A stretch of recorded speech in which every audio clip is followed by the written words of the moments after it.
Hi, everybody. Welcome to the virtual LSE. I am Grace Lordan, an Associate Professor in Behavioural Science and the Founding Director of the Inclusion Initiative, LSE's newest research centre. I'm also an expert advisor to the UK government and the author of Think Big. And I'm really pleased to be here for the second instalment of A Decade of Behavioural Science with Professor Paul Dolan, who is the director of the EMSc in Behavioural Science here at the LSE. He is also the author of 2 books in behavioural science, Happiness by Design and Happily Ever After. And he is most recently the creator and presenter of the Duck Rabbit podcast, which I had the pleasure of listening to in getting ready for the webinar today. And it's really, really good, Paul. Congratulations. In the last session, we covered a lot of ground looking backwards. So we looked backwards through a decade of behavioural science, and we talked about things like adaptation, relativity, our favourite biases, the role of narratives. And in this session, I'm going to ask Paul to kind of kick off, to anchor us on the type of themes that he might want to discuss today, reminding you that the floor is open, so ask questions as soon as they come into your mind, and we will get to those relatively quickly. So Paul, over to you. Yeah, thank you. Nice to see you again, Grace, and so wonderful to see so many people join, especially when in the UK, at least, they can now sit inside pubs and get drunk. So it's really, really nice to see everybody here. So I think you're right. I think the theme that we thought we'd discuss today was kind of looking forwards to the next decade, and sort of just a bit of a stream of consciousness on that, I suppose, to begin with, and then we can maybe get into a deeper discussion. I think actually just on that point about the pubs being open is that I think for the next decade, I hope that we can look forward to a bit more fun and humour and hedonism, not just in our social lives, but maybe in academic work too. Because I think one thing that we touched on last time is the role of humour in work, and particularly in ways in which it can break down the polarization of issues as well. I think that's one very, very important role of humour. So for the next 10 years, let's go out and have a lot of fun. I think would be a nice place to start and finish. Maybe we'll come back to that at the end. I was thinking about what the next decade of behavioural science might look like in relation to the disciplines that it would encompass. And I think we've seen the last decade has been a sort of, a lot about economics and psychology, right? The interface of economics and psychology for at least the last couple of decades. And maybe we almost certainly will see, and we are seeing. So there's nothing new to say this, I suppose. The incorporation of different disciplines into behavioural science, from a harder science end, but also from a softer social science end. And I think that for me is I thought was going to be quite an interesting development. Is the sort of sort of genes and physiology and medicine, on the one hand, if you like, and then sort of anthropology and sociology on the other, and how you might bring those together. And I was thinking about my own training in economics to begin with, and we, as you'll know too, Grace, and many others maybe listening will, you get trained in this distinction between positive and normative economics, the idea that there are statements about how the world is, which are positive statements of fact, and then how the world ought to be, which are normative statements of value. And I think what's going to be really interesting is the role, or at least I'm just starting to think about this, about the role that narratives and stories will play in our understanding of the relationship between facts and values. Because one of the things that really struck me, it was an absolute pleasure to make those podcasts. And again, to encourage people to listen to them if they haven't done. But one of the mind-blowing things for me in there was reading a book by Edwin Gale, who's at Bristol, who wrote this book called The Species That Changed Itself. And it's about how obesity is really like, basically we've adapted the human phenotype to become obese, right? That's our environment. And of course, the human phenotype adapts the environment and it adapts to its environment, right? So just imagine the recasting of the story of obesity away, and all of the facts about obesity will remain unchanged, right? All of the science remains unchanged, but the narratives that we construct about our interpretation of the science becomes completely different, doesn't it? It ceases to be a disease, it ceases to be a problem, it ceases to be something that we need to cure, but rather then becomes something that we adapt to and live with. Now, leave on one side whether that's right or wrong, the fact that can recast that story actually makes a huge amount of sense to me personally. the recasting of that narrative just really just completely changes the way in which we interpret the science. And I think that for me is going to be a really critical intersection as we move forward over the next decade. I've got tons of other stuff, Grace, that I could spew out to you, but I think I'll stop there. I think that's just seems to be a kind of nice opening point, that sort of harder and softer science, and how we bring together these statements of fact on the one hand with value judgments on the other. Because we've, again, just sort of summarize, I suppose, we've seen a lot of that play out, and that intersection play out a lot over the last 15 months. And so it'd be really interesting to see how behavioral science responds to that in some sense as we move forward. It's interesting because when you were talking about the kind of opening of behavioral science to take on these discipline perspectives, one thing that I was trying to struggle in my mind to think about a research team that has more than 2 disciplines. So where we have people who are working across at least 3 disciplines. And it doesn't really happen. And I think in behavioral science, if we look at the teams that are working together, they're actually quite alike. And I think one of the other things that you've spoken a lot about and have asked people to learn from COVID-19 is in decision-making, more than academic writing, the need to have people with diverse characteristics involved in decision-making. So can you say more about your ideas there, and maybe also talk about your perception as to how we can bring together academic teams that are a bit more diverse? Yes, that's a good question. So thank you for allowing me to elaborate a little bit on that. Let me just finish that. Let me just sort of pick up on this obesity point, because there'll be evidence on how obviously there's a huge genetic component to that, but you'll sometimes find identical twins, one of whom is fat and the other one whom is thin.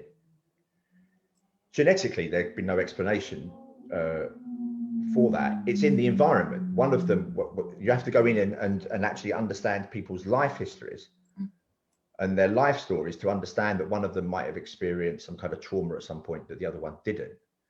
And so you see how you really do need these very diverse perspectives in order to understand even a statement of science and fact, let alone a statement of value.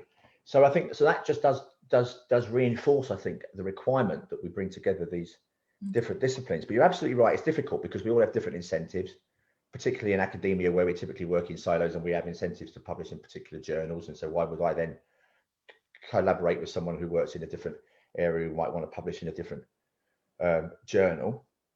And that is, of course, a challenge. Breaking down silos is actually just a challenge across everywhere, across public and private sectors, across any organization and institution. So I don't think it's unique to academia. What I've become alert to in the diversity of perspectives over the last year is, I'd say more alert to, is because I've always been alert to the diversity of opinion and belief and behavior and experience. And I know, this is obviously something that feeds directly into some of your own work in the inclusion initiative.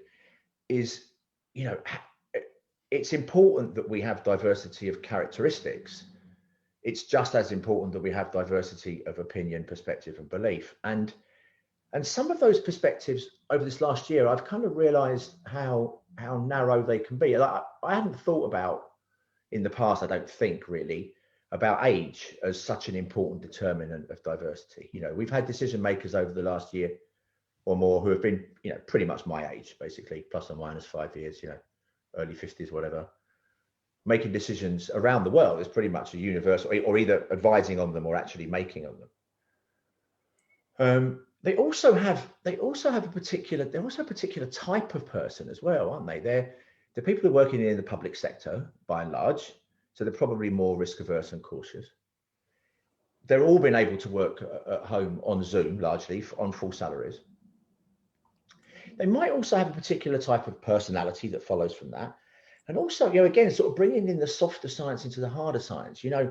Maybe some of listeners and viewers will be familiar with the attachment theories that have, been sort of developed over the many decades. And some of that work was, that early work was a little flaky perhaps, but it's been developed more rigorously and fully, and without getting into the details of it, there is some signal that comes through the noise of different attachment styles when people are, when we're forming those early life experiences. And this is really interesting. I'm just sort of put this out there because we're having a sort of general conversation, and I want to try and speculate about a few things. Maybe that the decisions have been made by more avoidant attachment styles over the past year or more. That'd be a very interesting research question, wouldn't it? Because there's the sort of costs and benefits of different actions in response to any policy challenge, COVID included, will be shaped by your own experiences and your own perspectives. And if there's a predisposition of people for whom direct social contact is less important, then you might expect the policy responses to place less emphasis on direct social contact. You can, some of the literature says you can actually listen to the tone of someone's voice. If they have a more monotonic voice, there's some evidence that they're more of an avoidant style. So again, that would be really, I'd just be really interested. I'm just sort of, I have no idea how this would actually play out, but it's these are the sorts of questions that I've been pondering more and more over after this last little while. Is that, it's a very simple word to say, diversity. It's a much more complicated challenge to think about what characteristics and attributes are really fundamentally important to ensure diversity within a particular decision-making context. I think it was interesting to me when you started, you said, I believe in, having diverse characteristics around the board, but also having kind of diverse beliefs, perspectives, life experiences. And I think, for people who work in inclusion, we only look to the characteristics to get us to the beliefs, to the life experiences. So in the end, I guess a woman who goes through life is going to have, different life experiences as compared to a man.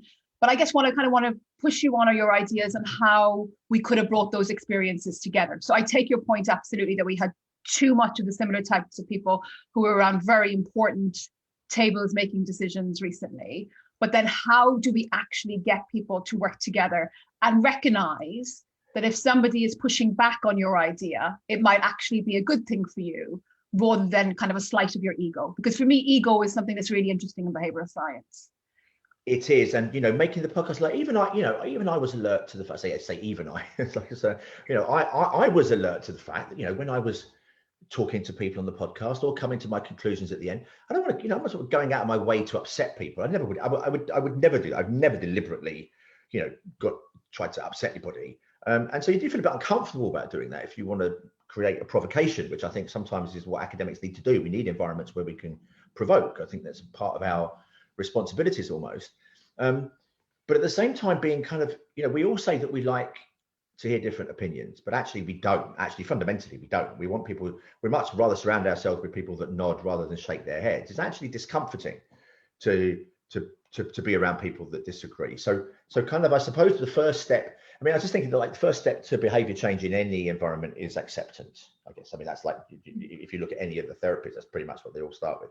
So maybe the first therapy for us all would be acceptance, actually acceptance of the fact that we don't like people that disagree, really, even though we say we do. And kind of maybe if we can just accept that, that might liberate us and free us a bit more to be able to have, the kinds of conversations, more difficult conversations with people that might disagree with us. I kind of have really become really established in my view now that, I feel passionately about many things, but I feel passionately about your right to disagree with me about them. And I think that just kind of embedding both of those things in our discourse, I think will be incredibly helpful. I agree with you that it's not straightforward. I think it becomes important though on the frames of reference for bodies and organizations and institutions to ensure that diversity gets reflected. So for example, when we have the public inquiry into the response to COVID, I think it's fundamentally important that we have people on that panel that have diverse perspectives and will ask more wide-ranging questions. Like, for example, when we decided to close the schools, where in the process were the Department for Education and other educationalists putting the case for why some of those interventions might cause long-term harm and what we might do to mitigate them, even if we were still to close the schools. That's the kind of thing where we can embed it into the processes, I think. Do you believe in adaptation, Paul, in particular roles? So when I listened to your podcast recently, I know you spoke about, coming from a working class background and some of your hobbies aren't necessarily aligned with some people who come from a middle class background, which was quite interesting. And it got me thinking about people who adapt in particular work settings. So I might argue, for example, that you couldn't represent the working class background because you have spent too long working in a kind of a middle class professional job. So how would you feel if I said that to you? Well, that's a really I'm good glad we're virtual. I'd like to disagree with you. I think, it's a tricky one because it was always that classic racist comment that people often make is some of my best friends are black.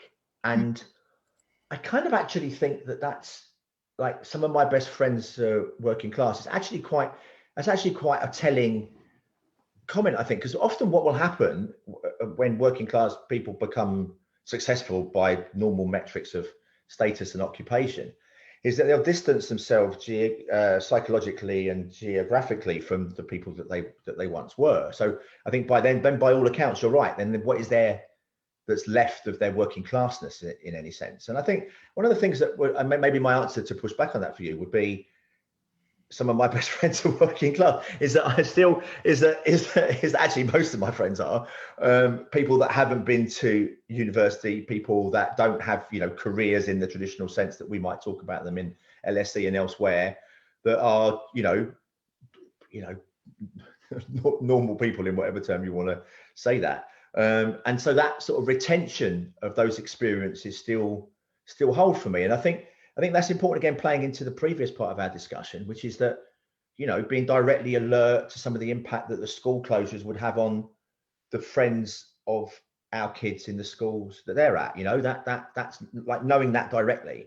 So I think, whilst you're absolutely right, I mean, I fucking live in Hove, for God's sake, I work at the LSE. I mean, it's like, there's not very much left that I could claim to be working class, but there is in much of how I use my spare time. And in the sorts of people that I spend my time with. I wanted to kind of continue on because I like the idea of bringing diverse voices around the table. And one of the things that you spoke about a lot in your podcast was the idea that we should agree to disagree. And I want to try to get you to change your mind about that expression. So when you talk about individuals on the podcast and you talk about them getting married and choosing different lifestyles. You have actually listened to the podcast. I've listened, I studied this webinar. I feel like I'm uncomfortable now. You're going to know more about what I speak than I do. But when I listen to it, so for me, that's individual choice. So whatever anyone wants to do that doesn't affect me, doesn't bother me. But I think if we bring the idea of agree to disagree into groups, it ends up with this stalemate where we never see the other person's perspective. And I think, maybe there's 3 words that can go after that will capture the idea that even if I disagree with you, I should be able to see where your perspective is coming from that might bring us close together. Because I know you're interested in polarization. And for me, the expression agree to disagree is what causes polarization. You have 2 camps and they don't talk to each other and find a common understanding. Yes, it's a very good question. So that I always will say context matters as my get out of jail free card for any question that's difficult. So I'll say that now, but it is true that context matters. I mean, just because I say it doesn't mean it doesn't make it any less true. I say it a lot on the podcast. I realize when you listen back, it's funny when I listen back to them and I just heard all 5, and you realize when you're making one at a time that I say it quite a lot more than I expect to say it. That's the 2 words that I say all the time. But so of course the context will matter, and it will matter the environment. It will matter what you're trying to do with the disagreement. So, agree to disagree is actually quite useful in environments where we might have a political system where we can represent our views and then agree that we will accept the result of the election, right? So then we can go around disagreeing, and there's some aggregation process that will reach some agreement based upon the aggregation of individuals across society. In boardrooms, which I guess is kind of where maybe where much of your own interests lie, I agree with you that that's not, there probably needs to be a greater appreciation of the perspective that someone else will adopt when they're in that boardroom, because the boardroom needs to make a decision. So I think you're right. I wouldn't say that as a generalizable comment for every single context. And speaking to the former, we have something similar in high stakes decisions. where we say disagree, but carry on. So you get to move forward, but you audit who actually disagreed. And I think that audit is quite powerful, because you can look back and say, were we always ignoring someone like Paul, or were we always ignoring someone like Grace? Nice. But maybe you'll change your mind. We'll wait for part 3 of a decade of behavioral science. Yeah. But our ability to change. So I think some of the things that it reminds me of, I remember like when I first started teaching at the LSE, and I'd sort of, put very boldly, kind of, you don't really choose very much of what you do, and, context drive everything. You don't really have very much of a brain that decides rationally what you do, and how uncomfortable students are with that idea.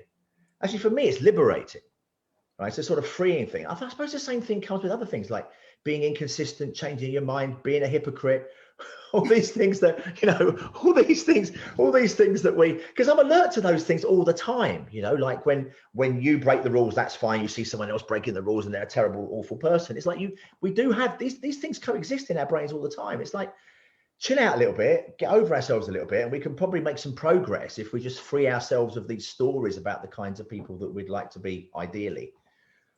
Changing your mind is good. So we won't put it on the list with hypocrisy, which isn't necessarily, if I'm labeling things good and bad, changing your mind is definitely good. I'm going to move on to, I think this is going to be your toughest question. Well, at least it would be if I was asked it. So you're a proponent of the calculation of welfare consequences. And you talk about the idea that any big decision that's made, and I think you usually have government in your mind, but do correct me if I'm wrong.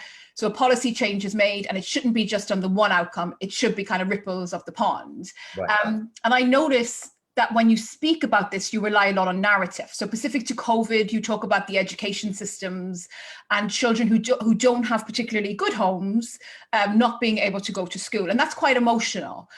So you really rely on kind of on the storytelling. And then a lot of your own work looks backwards. So it will look at policies that happened last year, the year before, and it will quantify these ripples. So when you say that, I think a question is, how can we actually do this looking forward? Because I haven't seen too much prediction work in this area where we have a particular policy change and we're now going to predict the ripples to figure out whether or not we should pull that policy lever. Yes, good. So, okay, let me deal with at least two parts of that. One is the storytelling part, and then the other is the prospection part. So you're absolutely right about the storytelling part. We know that we know this is what human beings do. We listen to narratives, we listen to stories and emotions, and data and evidence are much more secondary considerations, at least as attentional phenomena. So when academics say things like, no one listens to me, policymakers should pay more attention to me, well, speak and present your research in a way that makes it more likely that they will listen.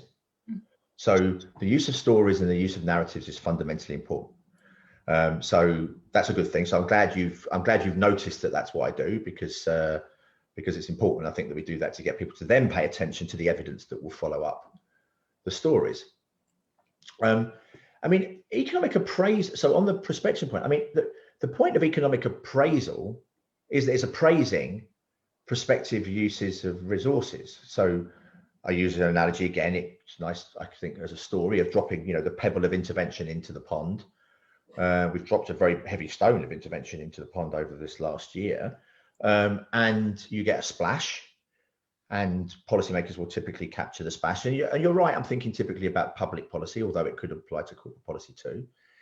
And then there's all these ripple effects downstream, some of which could turn into tidal waves that are largely ignored. But you should be doing that. We can do it once the pebble's been put in the pond, and once you've got the splashes and the ripple effects. But you're absolutely right. We ought to be doing this before the pebble ever gets anywhere near the water. We should be doing it where there's lots of different pebbles that we might potentially drop into the pond of intervention. And actually, it's interesting that the Green Book, the Treasury Green Book, for those that won't be familiar with this, is a sort of economic appraisal guidance Bible for how you do appraisal in the public sector. It's kind of there, and it sort of ought to be used for the appraisal of any interventions. It's not. I mean, there's probably maybe 152 or whatever it is good reasons why not. It's 152 pages long. It's probably not, again, sort of making things easy. The simple behavioral science lesson that we have, this one page, simple. Yeah, make it simple. There should be I know that's all the annexes and everything else in there, but there should be some very simple guidance that would be, much more salient to policymakers, perhaps. But maybe, that we, not maybe, but we ought to be doing these things more routinely. And it's interesting that there are politicians and policymakers and people like Steve Baker in the Tory party who have been quite vocal and outspoken about the use of appraisal techniques to assess the costs and benefits of intervention. So hopefully we can start to make some progress on getting those in place before we drop the pebble in, and not only afterwards. Do you see kind of behavioral science, and perhaps this might be kind of broad for academia, on the most part, we're kind of armchair warriors in a sense, that we look backwards at evidence once something has actually been done, and we say, this is what you should have done. And then looking forwards, we're quite bad for producing that predictive work. And would you want to see more of the predictive work, independent of government? So I don't need to be working for government to do predictive work. Would you like that to be a trend for the next 10 years? It'd be hard to say no to that. I think one of the issues is that we don't remember very well. So like even now, so when we're trying to make predictions about what's going to happen over the next decade, right? Like we know from good experience and most things is that things change much, much less than we predict they will. Mm. Right? There was all of this sudden, like a year ago or 6 months ago, all these things like this. It's going to be these enormous like upheavals and changes to work practices and everything else. And to some degree, there will be some. But you can bet your life that, well, maybe not your life, your house maybe, that most of those things won't be anywhere near as exaggerated as people predict. Like people have these moments of epiphany in their own personal lives where they have an experience and they say, that's changed my perspective on everything.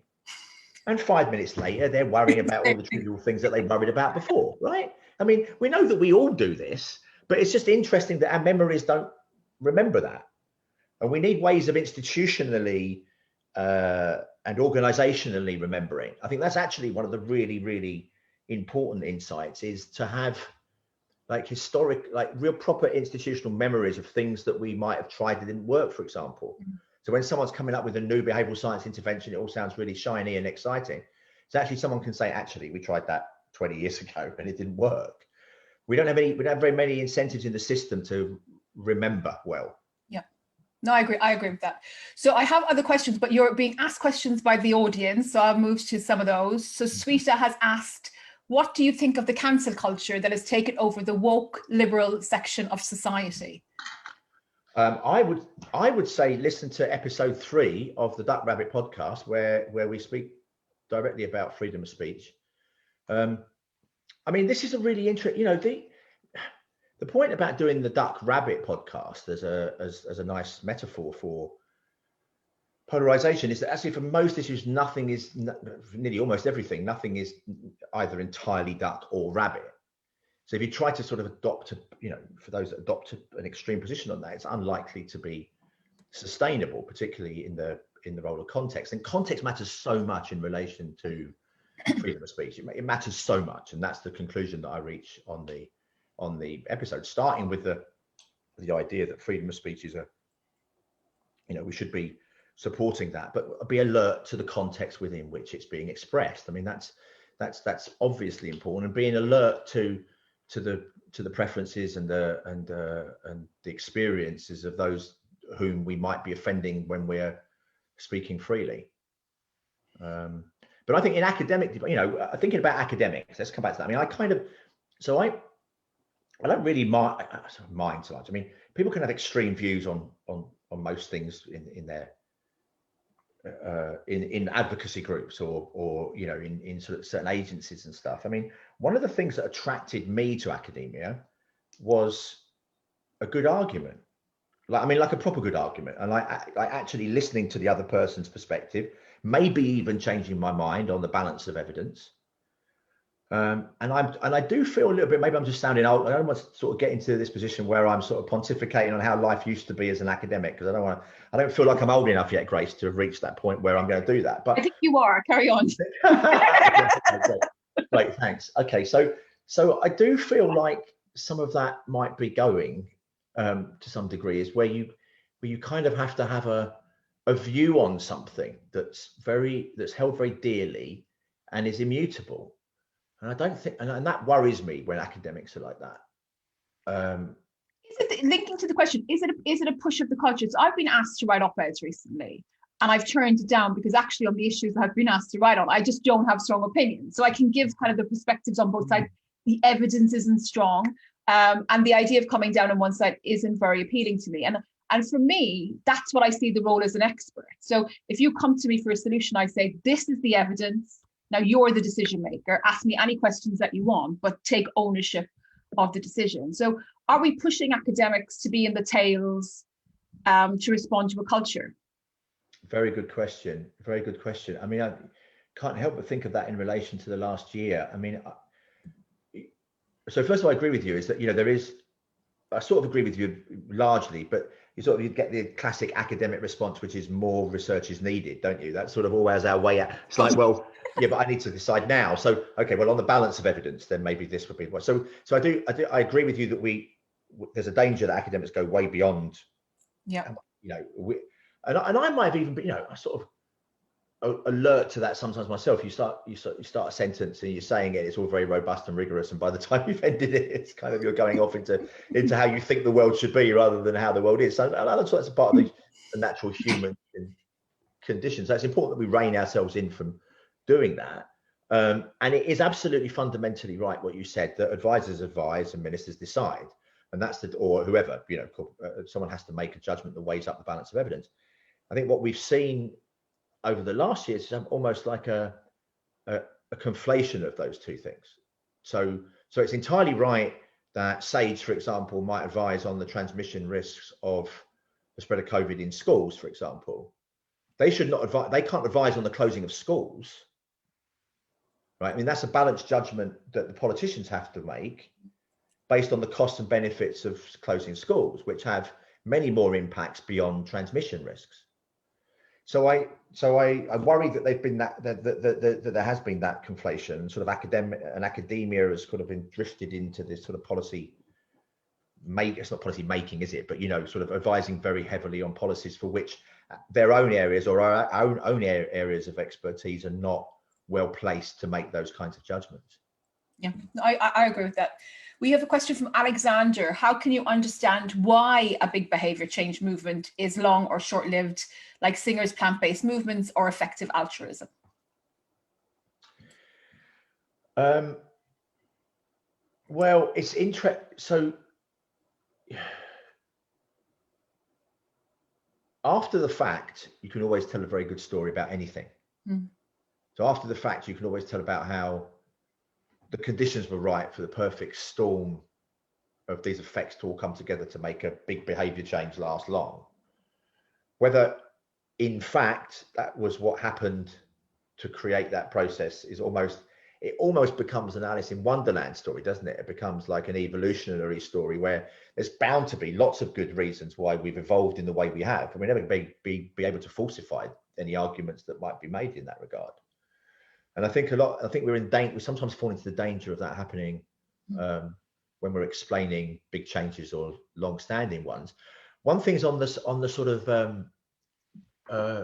narratives. One thing is that we should always add into that discussion is the narrative of randomness and luck and just who knows. But they're all things that they don't have any agency. So they're really, really horrible stories.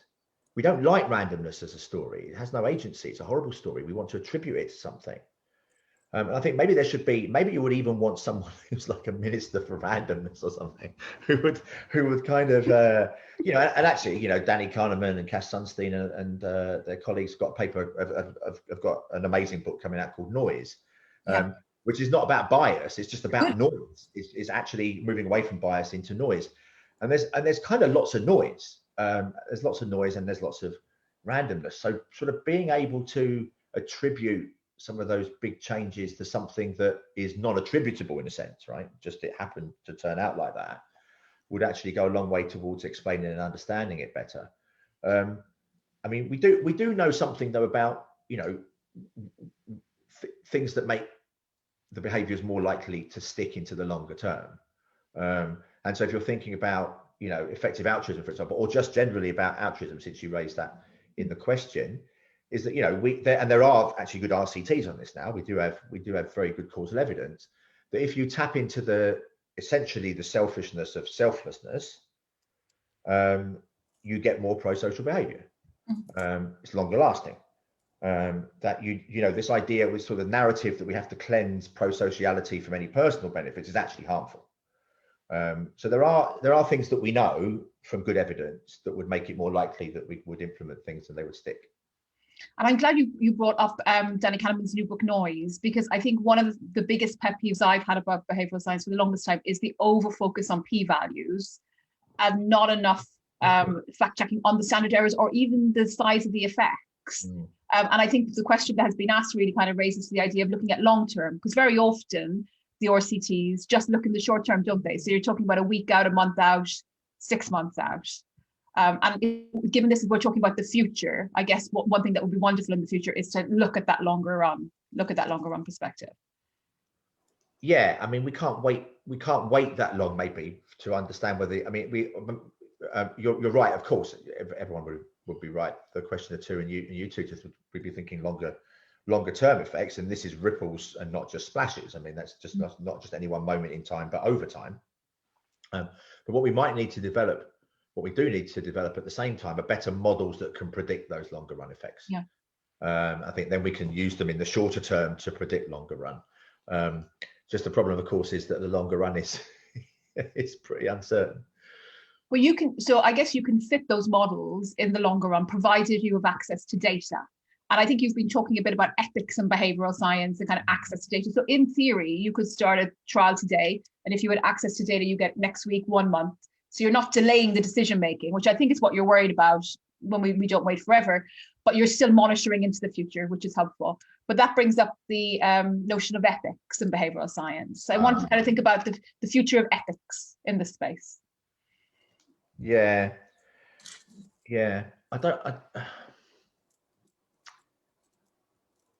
Try and put this in a measured, in as measured way as I can. So when Facebook manipulated the emotional states of some of their Facebook users, I think a few 100,000, they were playing about with looking at the effects of the mood manipulations on Facebook. People went crazy about that. It was an incredibly unethical practice. It should never be done.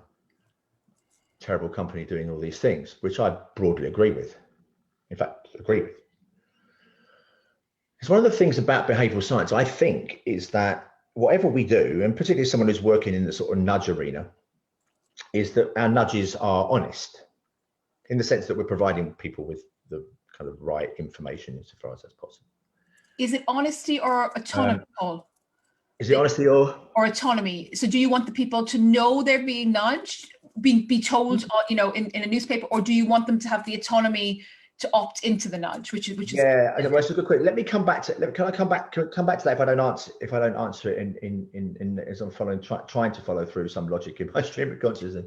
So because you can actually get a very quick win from lying to people, actively lying to people. I'm sure you can.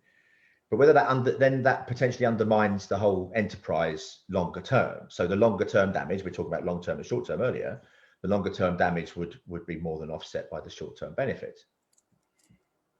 So then when we see the minutes of the SPI-B meeting advising on the policy response to COVID last year, which is, I think it's pretty clear that it says that people's own level of personal threat needs to be increased. I find incredibly challenging and worrying, and it's entirely legitimate to tell me that I ought to be scared about my behavior because of its effect on other people, right? But if I'm a younger person, it's wrong to say that my own risks from COVID, I mean, you know, are higher than they actually are. I would be engaging in these behaviors because of the benefits that would come largely to other people, and that's entirely right.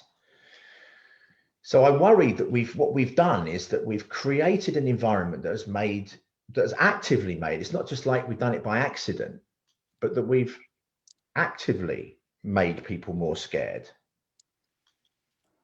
And that worries me a lot. It worries me about what effects that has, not just on behavioral science, because that's like a very internal navel kind of, gazing kind of thing, but actually on society, fundamentally, substantively, what evoking such fear has done and will do into the longer term. And what going back to one of the earlier points that we were talking about, what we need to be damn sure that we're doing is we really are capturing those ripple effects, that we're capturing the hedonic effects of an increase in fear, disproportionate to the risks, and at the same time capturing the behavioral responses that people will engage in when they're scared.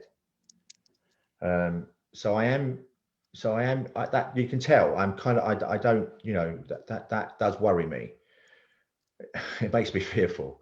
The point about the autonomy and the honesty is interesting. So one of the things that drew me towards happiness research, away from, like, as you know, I spent my early life as a health economist valuing states of health and illness to inform qualities and making health policy. And those quality judgments are based upon people's preferences over certain health states. So would ask me questions about my imagination about how much I'd be affected by having problems walking about, or anxiety, depression, or whatever. One of the things that I learned through that work and came together was when I met Kahneman, was the idea that we're actually just not very good at being able to imagine those things. But actually what we might more directly rely on is people's experiences, direct experiences of living in those health states, because we couldn't trust people's judgments about themselves into the future.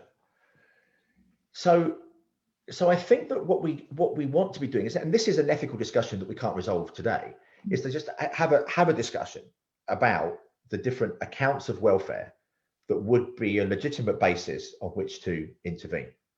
So, for example, if you nudged me in a particular direction and I subsequently appreciated that nudge in whatever way that might be measured, would that be a legitimate nudge? Well, it's bound to, the answer to that question is bound to be context matters. But there might be some conditions under which I would say, actually, no, the autonomy is the fundamental thing. There might be other conditions under which I say, well, the welfare effects are fundamentally what matters. So I don't think there's a simple answer to that question, but I do think there's a by and large simple answer question to the use of behavioral science in policy and practice, is that not to do things that are actively manipulating, lying, or misleading people about particular facts. So when you were speaking, it makes a lot of sense why you would be worried about how evoking fear causes behavior change, particularly in a negative direction. And then when you started speaking, you spoke a bit about the future. So thinking about what those future impacts would be. So maybe you had in your mind that it's going to permanently change behaviors in a negative direction. I also want to ask you about life satisfaction and happiness, because I know you're kind of a group that's really pointed out quite rightly that we see these big decreases in these measures over time. What always kind of fascinated me about happiness economists is they show adaptation, right? So somebody who's making an argument thinking about the future impacts on life satisfaction could quite legitimately say we should assume that they're zero, because people will always adapt to things like COVID.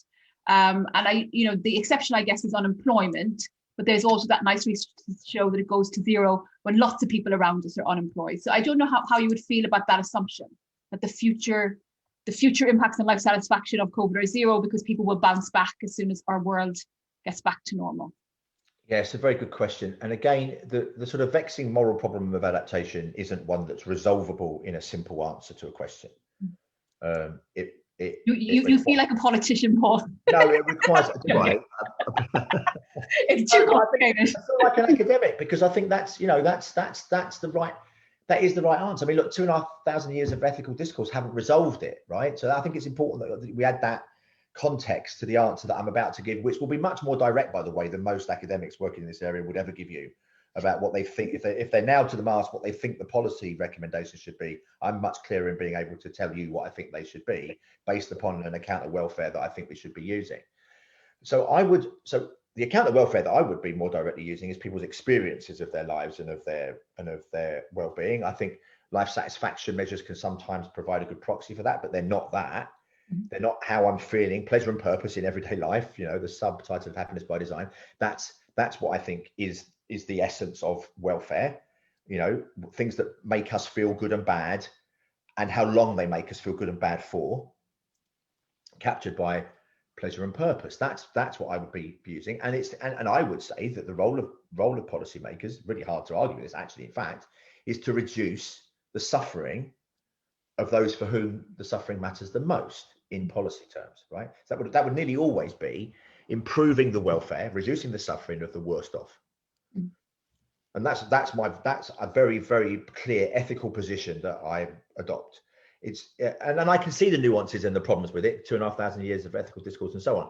But if you push me into a corner, the direct experiences of those directly experiencing suffering the most would be where my policy priorities are. I get adaptation processes, I get all of these other concerns, but you show me real people really suffering, and they're the people whose welfare I care most about.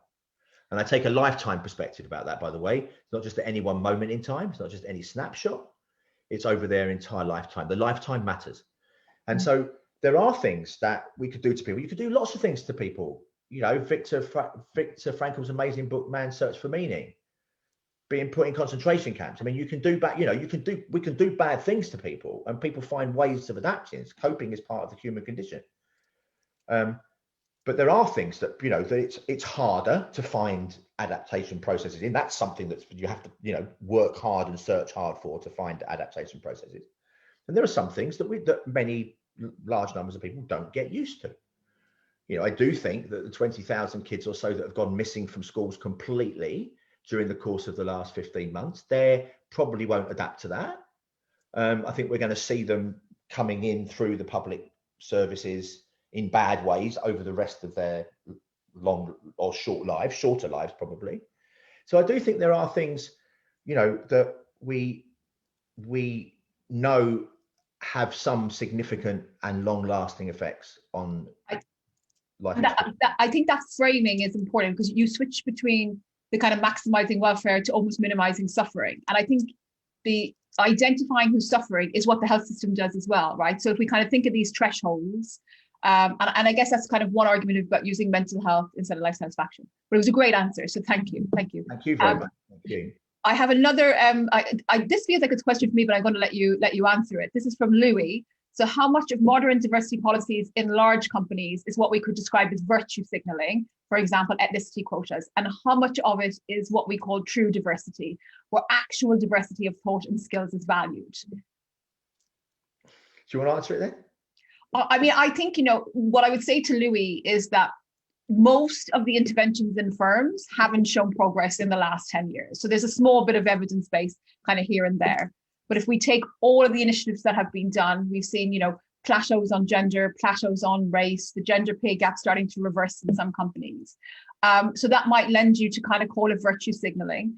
It could be people thinking they're doing the right thing. So it's not virtue signaling, they're spending money, they're putting in time. But for me, the missing piece is the evaluation in what I think behavioral science does well. And when you choose something, just because you feel it's a good idea, why not actually evaluate and see if it works? So if I was sympathetic, I mightn't give it the badge of virtue signaling, but I think the spirit of Louis' thoughts is really important, that we're not making good progress. Yeah, it's a good answer. So I would say, we could sort of jump to labels of narratives quite quickly, virtue signaling being one. It's not to be disingenuous to the question at all, is that we can do that. That's part of the natural condition of our search for simplicity. I do wonder on diversity whether a sort of an idea that we sort of allow, I mean, as people, as individuals, and maybe as organizations too, a number of degrees of diversity, but not too many, right? It's like you don't want, so you could be a woman, but you can't be a woman that disagrees with me. Right? Maybe you could be a man that disagrees with me. I'm in trouble.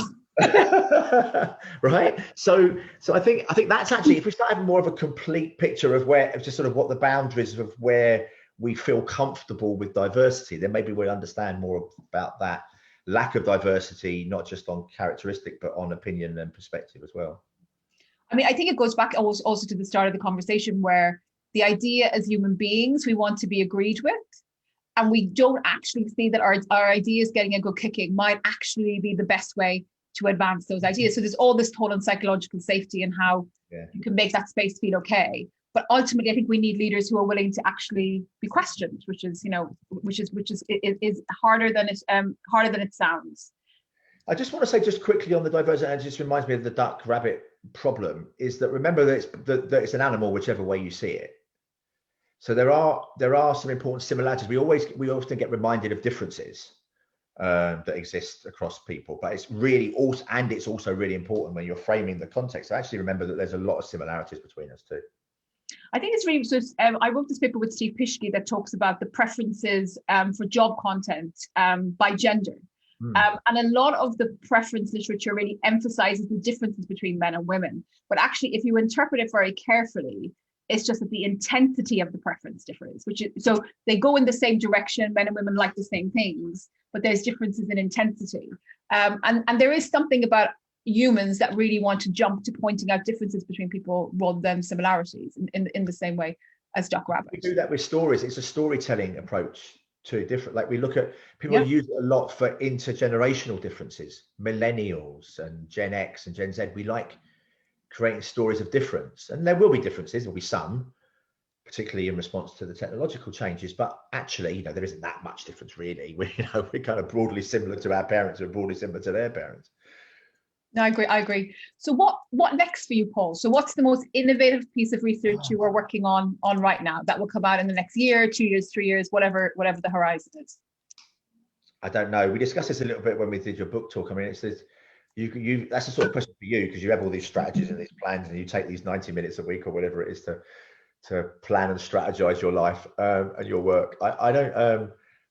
You've frozen on me. Are you still there? Oh yeah, no, you are still there. Good. I'm still here. Yeah. So I can never really answer that question. I have no idea. It just takes me in directions that I find interesting. I do. If people are listening, I don't know if it's me or Paul is frozen. Me? Have I frozen? Am I there or are you there? I don't know who's there. Is anyone there? I don't know. I think, Paul, you were unstable for a second, and I heard you talking about 90 minutes and Duck Rabbit. Oh, did you? Am I back? You're back now. Okay, no, I said that was more a question for you, as someone who likes their 90 minutes a week strategizing. I'm just bouncing around, trying to stay out of misery and trying to get into trouble. No, trying to do things that are political and purposeful. But I think the polarization issue is one I'm going to pursue. I really enjoyed the first season of the podcast. We're going to make another 5 episodes of it across different issues. And I'm maybe doing that the other way around. Normally people write a book and then they do a podcast. I'm going to do a podcast and then write a book. So I think I'll discuss. At a personal level, it's really interesting having 2 children that of a similar age. Our daughter's 13, our son's nearly 12. And anyone who's got children, I apologize for those that are wise enough to not have any or haven't yet had children. But anyone who's got more than one child will know how different they are.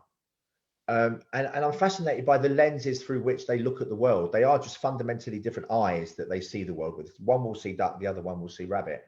And so I'm really interested in, even though we know that about ourselves and other people, how difficult we then find it to accept that people could see the world differently, and to actually encourage that, and to say that well-evolved societies will have a distribution of different perspectives.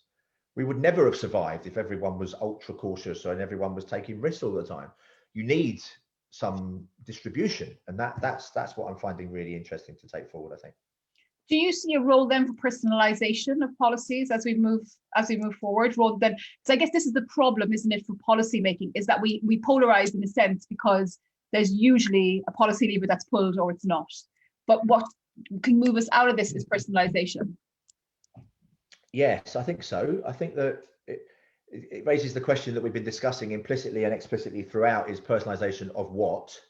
Yeah. What characteristics are important to personalize on the basis of, you know, and some of the sort of personality or attachment styles or whatever will be important attributes of personalization, which may matter in some environments much more than gender or race or class even might. So your last word, Paul, we're running out of time. Do you want to give 3 things that you would like to see for the future of behavioral science?